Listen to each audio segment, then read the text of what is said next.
in the Nile Valley, in the upper end of the Nile Valley. Now the upper means lower to you.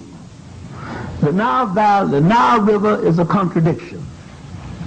Most rivers of the world start north and flows to the south. The Nile Valley is a contradiction. It starts in the south and flows to the north. So when I say upper, I mean down south, Uganda, Tanzania, Ethiopia. That's upper. That's where it starts. Those great lakes in the mountains, Lake Tanner, and all those feed the tributaries that makes the Nile, and it flows to the north. So that's where the culture starts. 4,000 miles before it dumps into the Mediterranean, somewhere near Cairo.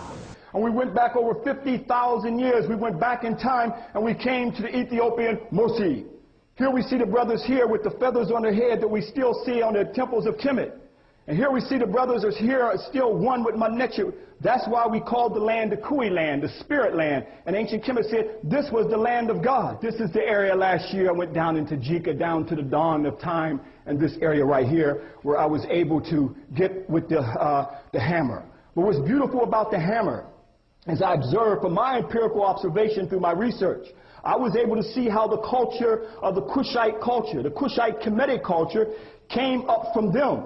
They're the ones that migrated down the Happy Nile, called the White Nile today, and also the Utbar, and also the Blue Nile. Now when you look and see some of the indigenous brothers in the southern part and sisters in the southern part of Ethiopia, here that was later looked at as the feather of Ma'at.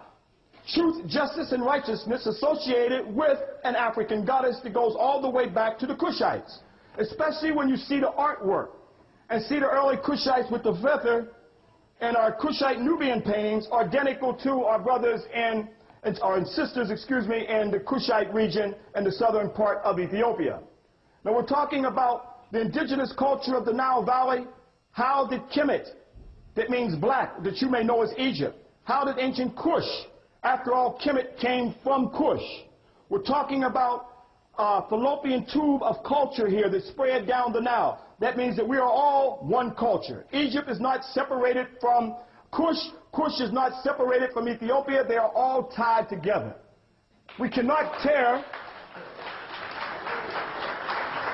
We can't come in like white folks and tearing apart the African family. After all, Ethiopia is the mother, so how can you tear the daughter, Egypt, away from Ethiopia?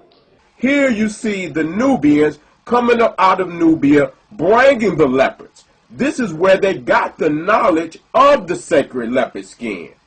This BBC documentary tells us about the great dwarf deities of Egypt, Bes and Ptah.